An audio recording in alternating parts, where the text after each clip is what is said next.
Hi everybody, it's Peter back for another video. Have been requested by And Justice for Metal, hello out there, to do a studio album countdown of the worst to best AC/DC. This will be quite difficult because they have 15 studio albums. The new one's coming out in a couple of weeks, I think, Rock or Bust, the 16th, but there's a few discrepancies earlier in the discography. Apparently the first four releases, the Australian releases, had different covers and a couple of different songs, and when they went international, other albums, different covers were used and so on. So the first, I think, four albums. I'm going to show the Australian, the pictures I'll show, the CDs will be the Australian the covers, the original albums, so I'll do it in that fashion. I have on vinyl a couple of the different covers and so on, international releases, but I'll be doing like for the original album. So it's basically takes in the first four albums, and I think they combined the first two Australian albums to make the first US or international release. So that's how I'll do it. Okay, so it's 15 studio albums. As I said, the new one's coming out in a couple of weeks.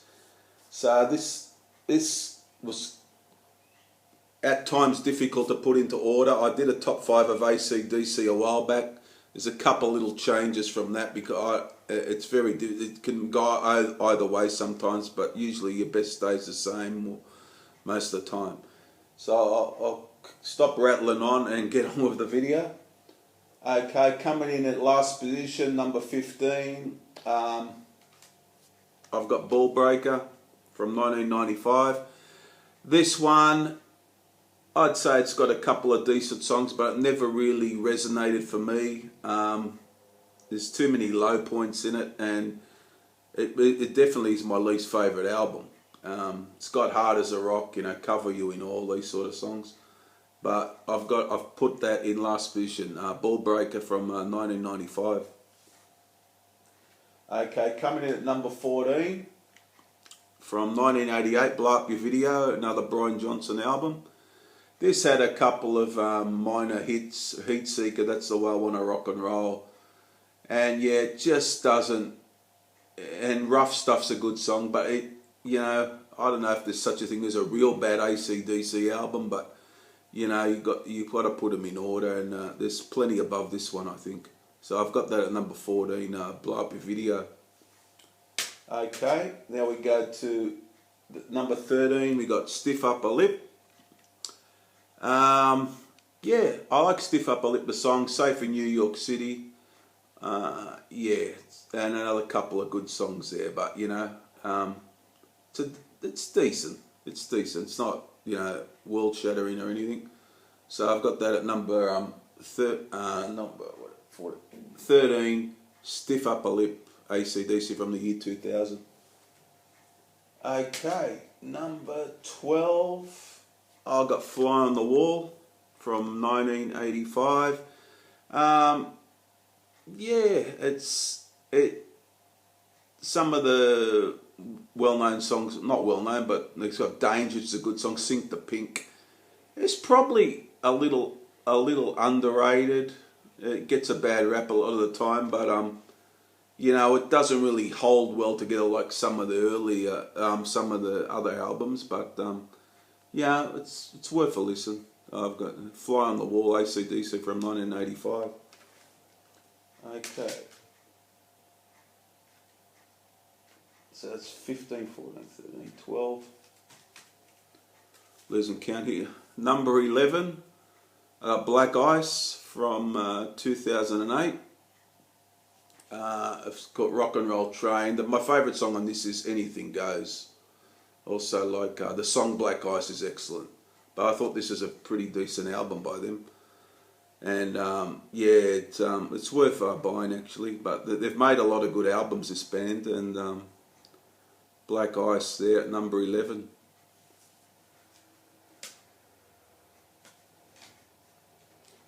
Okay, now in the top 10, I got from 1975, the first Bon album, High Voltage. Look, probably saying why is it number 10?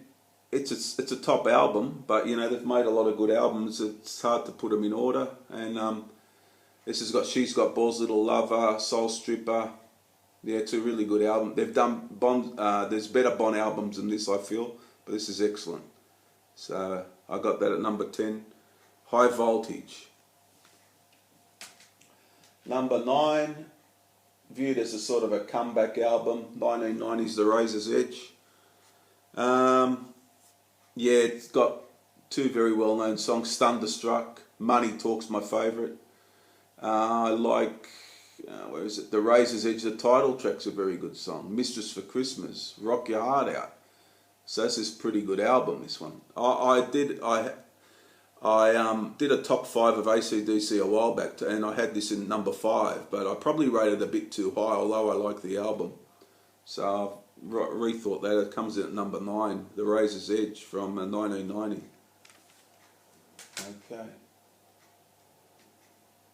Number 8, very underrated album, Flick of the Switch from 1983. This is, it's probably got no radio songs on it. Well, it hasn't got any sort of something you hear on the radio, but it's very, what do you say, a lot of, very ballsy album, very hard-edged album, raw. Flick of the Switch, I love that song. Nervous Shakedown's excellent. Guns for Hire, Bedlam in Belgium's another good one. This could have been high, but they've made so many albums, like 50, it's quite a few studio albums they've made. So I've got that at number 8, but I really like this album. All these albums coming up I really like. So I like most AC/DC albums actually. I like all these albums actually, but you've got to put them in some sort of order. Number 7, I got from 1981, For Those About to Rock, We Salute You. I played this not long ago after not playing it for a while. It's a top album. It's a top album. It probably falls a little bit away in the second half of the album.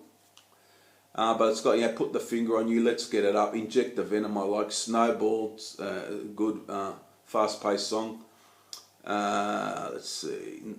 Night of the Long Knives, probably a little weaker.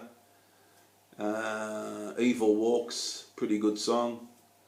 And yeah, I think this is a pretty good, damn good album, and it could have been higher actually. I'm pretty fond of this album, but I've got it at number 7, For Those About to Rock, We Salute You. Number 6, we got the second album, TNT, which is a great album, but there's great albums above it, so it could have been higher, but I've got to, as I said, got to put in some sort of order. It's a Long Way to the Top is probably the signature song off this. It's got a lot of concert favourites, The Jack, TNT, High Voltage. It could have been higher. I could have put this easily higher, but I got 5 in front of it today, and that's how I've made it. So there we go. Number 6, TNT. Number 5, a great album, superb album. I got Let There Be Rock. It was released internationally with a different cover, which I have on vinyl actually with a different cover. And one, I think they took Crap City in Blue off and put on Problem Child, but they eliminated the last part of the song, so it wasn't the full version. So it's got, how can you argue with Let There Be Rock and Whole Lot of Rosie? I mean, come on. And Overdose I like. This could have been higher as well, but it's not like they've released 5 albums. It'll be easy to do, It's 15 studio albums, and Go Down, it's a bit on the sexual side. Dog Eat Dog, Bad Boy Boogie. Yeah, it could have been. If somebody had this at number 1, I wouldn't disagree with them. It's a great album. Let There Be Rock, number 5. This one, I think I had it higher at one point. It's still a great album. You know, it's pretty much a fan favourite. Power Rage from 1978. No weak points at all I can see in this. Down Payment Blues, Rock and Roll Damnation. Very raw AC/DC album. Very raw sounding. What's Next to the Moon, Gone Shooting, Up to My Neck in You.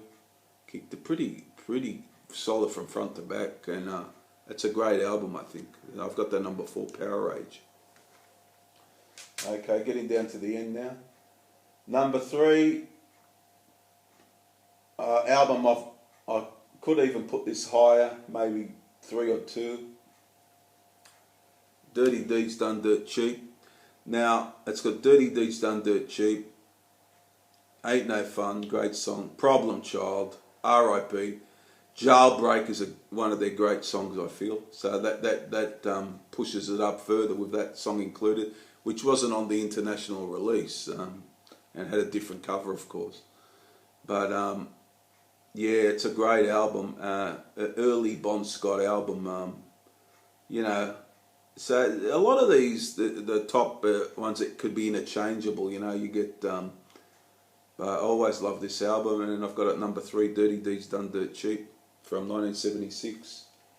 Okay, this one is always rated high for me at number 2. I got Highway to Hell. What can you say about this? Yeah, it wasn't as hasn't got the rawness of. It still features the great AC/DC, you know, raw sound, but hasn't got yeah, the rawness probably of Let There Be Rock. But it's got a lot of great. Like Highway to Hell, that's a great song. Walk All Over You, Touch Too Much. Even the great songs are some of their best songs. That's why I've got it so high. And it might have a week, maybe 1 or 2 weaker points, but the great songs outweigh that. So that's why I've got it so high. Shot Down in Flames, If You Want Blood, You've Got It. Touch Too Much. So there you go. Number 2, Highway to Hell. And number 1, which has been for quite some time, is of course Back in Black. Never gets old. What can you say about this? Is pretty flawless album. Hell's Bells, Shoot to Thrill, What Do You Do for Money, Honey, Giving the Dog a Bone, Let Me Put My Love into You, Back in Black, Shook Me All Night Long. You know, from start to finish, a real classic. And as of today, and has been for quite some time, and this is my number 1 AC/DC studio album. So I hope you all enjoyed that out there, and that's the studio album list for AC/DC, worst to best, and hope to do it all again soon for another video. Okay, bye for now, bye.